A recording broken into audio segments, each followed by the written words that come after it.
Space Mountain is a thrilling, high-speed, turbulent roller coaster type ride in the dark that includes sharp turns, sudden drops, and stops.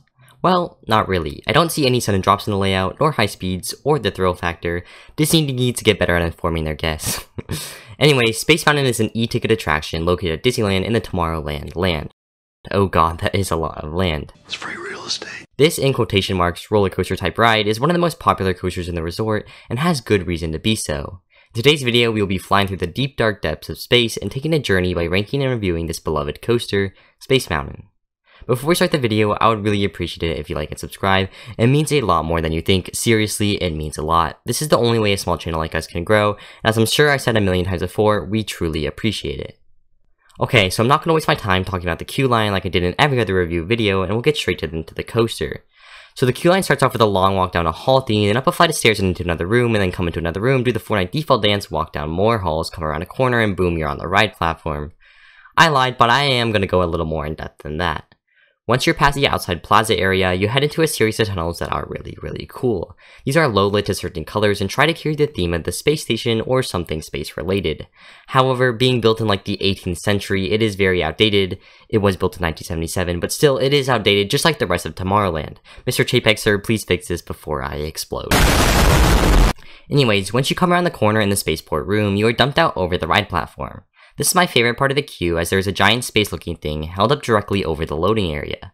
You get almost a 360-degree view walking around before heading down a ramp and onto the ride platform. I love just watching the lightning-fast Disney dispatches and the sound of the lap bars releasing. If you've been to Disneyland, you totally know what I'm talking about, right? Anyways, now that I finished talking about the queue, you are now virtually about to board the ride. We could talk about the lovely trains. These trains are actually very comfortable. They seat 6 rows of 2 for a total of 12 riders and are very accommodating with an individual lap bar for each rider. There's a good amount of padding, though this coaster does not get that rough, and overall is a very comfortable train to sit in. Once you're dispatched, you veer off to the right and pass by the person sitting in the box above you. No matter how much you try to get their attention, they will never wait back or acknowledge your existence. It's just the way it is. Cry about it. You then approach the first lift hill and the booming trumpets of the Star Wars main theme kicks in. Well, that's the Hyperspace Mountain overlay, basically the worst version of Space Mountain, but I'll get into that in a later video. The first lift hill has once again a kind of outdated space look, but hey, I'm not complaining, or am I? You then go through this tunnel that has a bunch of strobing lights. If it's trying to pull off an optical effect, then it just completely does not work for me. Otherwise, I don't know what else this is for. You then hit the second lift hill that has a semi-working optical effect. You can see space around you and some screens rotate these red lights in a circle, and if you try really hard to act like an 8-year-old clumsy kid, you could pull off the feeling like you're spinning through a bunch of inline twists.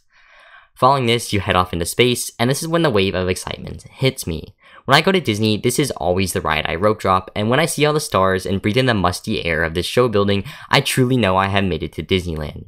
You take a 180-degree right turn into the third lift hill, which just shows space and stars and shooting stars, but an audio cue kicks in counting down until liftoff. 10, 9, 8, 7, 6, 3, 2, 1, and you are released into the non-thrilling layout. I'm not going to comment through the layout as meticulously as I do with other coasters. To put it shortly, it's a bunch of turns throughout a show building. However, I will still give my thoughts on the layout. The turns do deliver some slight rattles, and for a lot of people they are unpredictable because it's pitch black. But with the star projections, you can kinda see where there's a wall, and me being big-brained and not a member of the general public can anticipate where the turns are gonna go. The first half of the ride is much of these turns transitioning into turns that transition into turns which transitions into more turns. Oh god, my tongue is now twisted.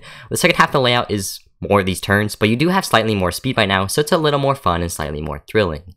There is one notable drop in this half, but I cannot tell you which turn it comes after. There's just too many to count, and don't pee your pants, there's no airtime nor good positives. You hit the final brake run as a blinding flash of light completely destroys your eyeballs. This is where they take your picture that has a million watermarks unless you fork over the doubloons. Okay, well that is a layout, but this ride is made by a company that we all know called Disney, and none of their rides or coasters is just a layout. You have an immense amount of theming and immersion, and Disney provides just that on Space Mountain. They literally waste their energy on powering fans that blow air into your face. Like, is this really necessary? It actually is. The coaster is not thrilling whatsoever, so might as well make an artificial feeling like you're going fast. That was a joke, there's no hate, this is a family coaster.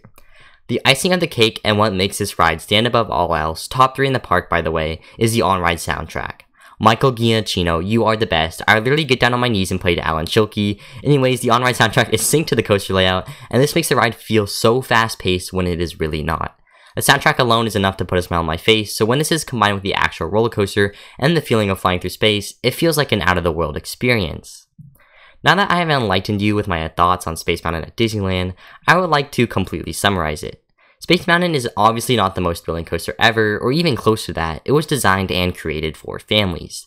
Despite this coaster puts the biggest smile on my face, almost more than Disneyland Forever and Fantasmic, just almost. The feeling of flying through space with the upbeat soundtrack and the stars flying around you is nothing you can experience elsewhere and is truly a Disney moment. The thrill element is exemplified well by the fans and the fast-paced music, but absolutely does not have me shook to the bones or even close to that. I'm not too bothered by this because I do not actively seek intensity, I actively seek good theming, and this ride provides just that. Despite the numerous positives, I do recognize that this coaster is not one for everyone, and to the roller coaster community, all you weirdos have it ranked too low. Anyways, I feel like I could talk about this coaster for hours upon hours, but for your sake and for mine, I am going to end the video right here and give Space Mountain a final ranking of 8 out of 10. That's all for today's video, guys. I would really appreciate it if you like and subscribe. For the millionth time, it will help us out a lot and help a small channel like us grow. Have a great rest of your day. See you in the next one. Goodbye.